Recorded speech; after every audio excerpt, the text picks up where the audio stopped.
बिस्मिल्लाहिर्रहमानिर्रहीम। स्टूडेंट्स, मैं आपका टीचर काशिफ रज़ा। आज के इस लेक्चर में हम फर्स्ट ईयर केमिस्ट्री के चैप्टर नंबर 5 में टॉपिक स्पेक्ट्रम जो है उसको डिस्कस करेंगे और स्पेक्ट्रम की 2 टाइप्स यानी कंटिन्यूस स्पेक्ट्रम और लाइन स्पेक्ट्रम उसको डिस्कस करेंगे। तो सबसे पहले जो रीजन्स हैं उनको हम डिस्कस करेंगे कि एक होता है विजिबल रीजन। जो विजिबल रीजन है उसकी रेंज होती है 400 टू 700 या 800 नैनोमीटर। ठीक है, तो 400 टू 800 नैनोमीटर की जो रीजन है उसको हम बोलते हैं विजिबल रीजन।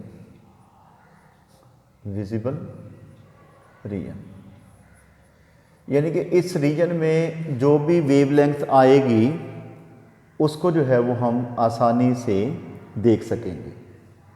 यानी कि 400 टू 800 नैनोमीटर की रेंज में जो भी वेवलेंथ आएगी हम उसको आसानी से देख सकेंगे। इसलिए ये रीजन जो है वो कहलाता है क्या? विजिबल रीजन जो है वो कहलाता है। इसके अंदर जो कंपोनेंट्स हैं वो हैं violet, indigo, blue, green, yellow, orange और रेड। इस विजिबल रीजन में जो कंपोनेंट्स हैं वो क्या हैं? Violet, indigo, blue, green, yellow, orange और रेड।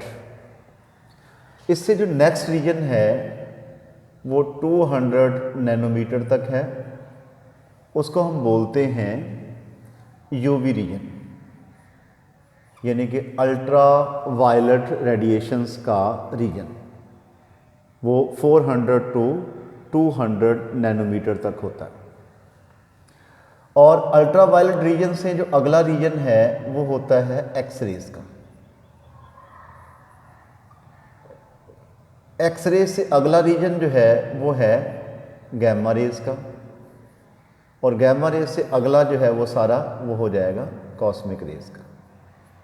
कॉस्मिक रेज, ठीक है। अब अल्ट्रा वायलेट से कॉस्मिक रेज तक का जो रीजन है it is the region of a shorter wavelength. Shorter wavelength का रीजन।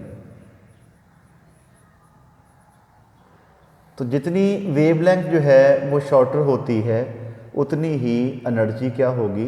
वो हाई होगी, क्योंकि एनर्जी और वेवलेंथ एक दूसरे के इन्वर्सली प्रोपोर्शनल होती हैं।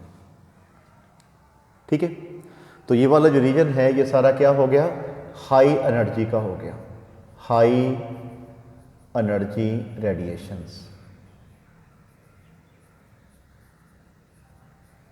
हाई एनर्जी रेडिएशंस का रीजन जो है वो क्या हो गया?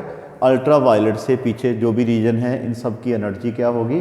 हाई होगी, क्योंकि वेवलेंथ जो है वो शॉर्टर है। जितनी वेवलेंथ जो है वो शॉर्टर होती है उतनी ही एनर्जी ज़्यादा हो जाएगी।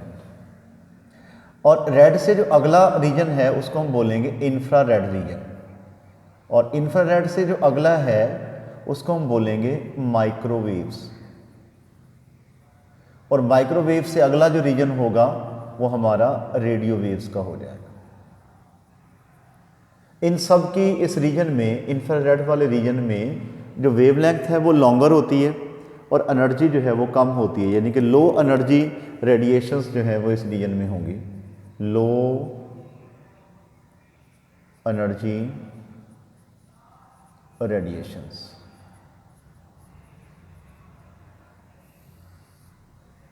ठीक है, और लॉन्गर वेवलेंथ होगी। लॉन्गर वेवलेंथ, और जितनी वेवलेंथ जो है वो लॉन्गर होगी एनर्जी जो है वो उतनी ही वो कम हो जाएगी। ठीक है, ये वाला जो रीजन है विजिबल रीजन, इसके अंदर कंपोनेंट्स क्या हैं?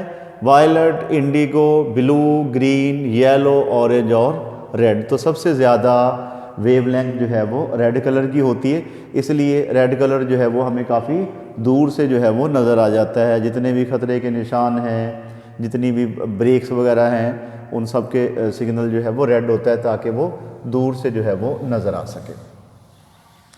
अच्छा, अगर हम सनलाइट की बात करें तो सनलाइट के अंदर ये 7 कलर्स मौजूद होते हैं। ठीक है जी, जो सनलाइट होती है, सूरज की रोशनी, उस सनलाइट के अंदर 7 कंपोनेंट्स होते हैं। कौन कौन से जी? वायलेट,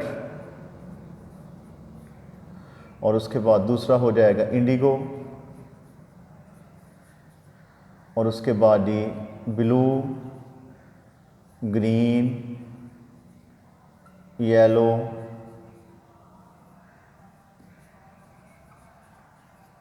ऑरेंज और red. These are also said to be a complementary colours.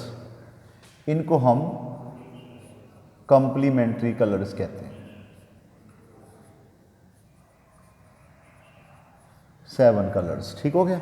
बाकी जितने भी कलर्स हैं दुनिया में वो इन्हीं कलर्स के कॉम्बिनेशन से जो हैं वो बनते हैं, जिनको हम ग्रे कलर जो है वो कहते हैं।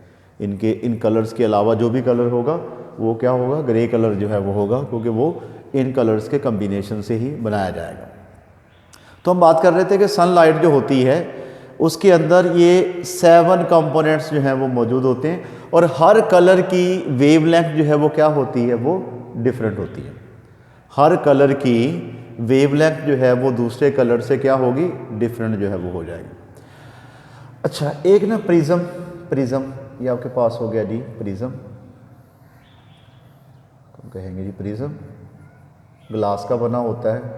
ठीक है, अच्छा, इस प्रिज्म के ऊपर अगर उस सनलाइट को कुछ एंगल से फेंका जाए, ये आपके पास है जी सनलाइट, आपने उस सनलाइट को उस प्रिज्म के ऊपर जो है वो फेंका, वो करेगा, वो सनलाइट जो है वो इसमें बेंट हो जाएगी। इसका बेंट होना ये कहलाएगा रिफ्रैक्शन। ठीक है, वो लाइट जो है वो प्रिज्म में पहले बेंड होगी, बेंडिंग भी इसको कह सकते हैं, और उसके बाद ही रिफ्रैक्शन भी इसको जो है वो कह सकते हैं। तो पहले क्या होगी? बेंडिंग होगी और रिफ्रैक्शन होगी। बाद में हर कलर, क्योंकि इसके अंदर 7 कंपोनेंट्स हैं, हर कलर की रिफ्लेक्ट होने का एंगल जो है वो डिफरेंट होगा। प्रिज्म में से गुजरने के बाद जो रिफ्लेक्टेड एंगल होगा वो हर कंपोनेंट का वो डिफरेंट होगा। यानी होगा क्या कि लाइट गुजरने के बाद इन 7 कलर्स में 7 कंपोनेंट्स में स्प्लिट हो जाएगी। ठीक है, यानी violet, indigo, blue, green, yellow, orange और रेड में 7 कंपोनेंट्स जो हैं वो स्प्लिट हो जाएंगे, और यहाँ पे आपको एक विजुअल डिस्प्ले नज़र आएगा उन कलर्स का, उसको हम बोलेंगे स्पेक्ट्रम। ठीक है जी, a visual display of white light, visual display of white light, white light से मुराद होगा sunlight, after passing through a prism is called spectrum. के प्रिज्म में से गुजरने के बाद वाइट लाइट का अपने कंपोनेंट्स में स्प्लिट होके विजुअल डिस्प्ले बनाना, वो जो डिस्प्ले आपको नज़र आएगा उसको हम कहेंगे क्या? स्पेक्ट्रम जो है वो उसको कहेंगे। ठीक हो गया। तो स्पेक्ट्रम जो है, इसमें अभी बेंडिंग की हम बात कर रहे थे कि बेंडिंग होगी, कौन सा कंपोनेंट जो है वो ज़्यादा बेंडिंग करेगा और कौन सा कंपोनेंट जो है वो कम बेंडिंग करेगा। ठीक है, तो ऐसा कंपोनेंट जिसकी वेवलेंथ जो है वो स्मॉलर होगी, उसकी डेविएशन जो है वो क्या होगी? वो ज़्यादा होगी। लॉन्गर वेवलेंथ वाला जो है वो कम डेविएट होगा, कम बेंट होगा, और शॉर्टर वेवलेंथ वाला जो है वो ज़्यादा जो है वो बेंड होगा। बेंडिंग के लिए ये पॉइंट आपने ज़हन में रखना है, ठीक है। तो विजुअल डिस्प्ले जो कंपोनेंट्स का हमें नज़र आएगा उसको हम बोलेंगे क्या, उसको हम कहेंगे स्पेक्ट्रम जो है वो कहेंगे। स्पेक्ट्रम दो तरह का होता है, एक होता है कंटिन्यूस स्पेक्ट्रम और एक होता है लाइन स्पेक्ट्रम, ठीक है। तो कंटिन्यूस स्पेक्ट्रम ऐसा स्पेक्ट्रम होता है जैसा कि रेनबो हो गई, आफ्टर द रेन एक आसमान के ऊपर जो है वो कलर्स की एक पट्टी सी नज़र आती है, ठीक है। उसको उसमें अगर हम देखें तो हम कंपोनेंट्स की बाउंड्री मार्क नहीं कर सकते कि कौन सा कलर जो है वो कहाँ पे ख़त्म हो रहा है और कहाँ से जो है वो स्टार्ट हो रहा है। तो ऐसा स्पेक्ट्रम जिसमें जो कलर्स होते हैं उनकी हम बाउंड्री को मार्क ना कर सकें, उनको हम बता ना सकें कि कौन सा कलर जो है वो कहाँ से ख़त्म हो रहा है और कहाँ से जो है वो स्टार्ट हो रहा है, तो ऐसे स्पेक्ट्रम को हम कहेंगे क्या, कंटिन्यूस स्पेक्ट्रम जो है वो कहेंगे, जिसमें हम कलर्स की बाउंड्री को जो है वो मार्क ना कर सकें। और दूसरा हो गया लाइन स्पेक्ट्रम, कि हमारे पास एक एटम है, उस एटम को हमने वोलेटाइज किया।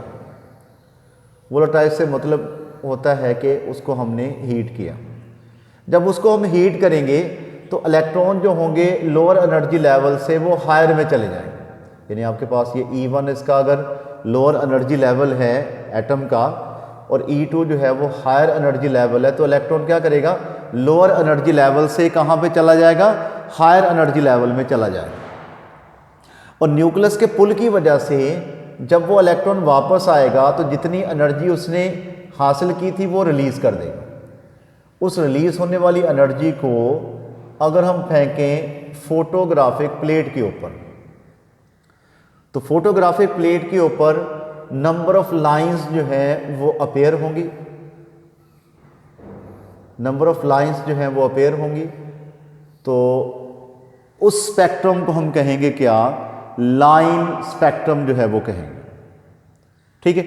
और इन लाइंस के दरमियान जो स्पेसिंग है वो डिपेंड करती है कि हमने उस सब्सटेंस को कितना जो है वो वोलेटाइज किया, कितना जो है वो हमने हीट किया, उस पर डिपेंड करेगा जी। उन लाइंस के दरमियान जो फासला है वो उस पर डिपेंड करेगा, ठीक हो गया। तो ये हमारा क्या हो गया, लाइन स्पेक्ट्रम हो गया। It is the characteristics of the atoms and temperature at which the elements are volatilized, कि हम उसको कितना हीट दे रहे हैं ये उस पर डिपेंड करेगा, या उस एटम के जिसको हम वोलेटाइज कर रहे हैं उसके एटॉमिक नंबर पे डिपेंड करता है कि इनके दरमियान जो स्पेसिंग है उसका। आज के हमारे लेक्चर में इतना ही था। नेक्स्ट वीडियो में अगले टॉपिक के साथ दोबारा हाजिर होंगे। उस वक्त तक के लिए अल्लाह हाफ़िज़।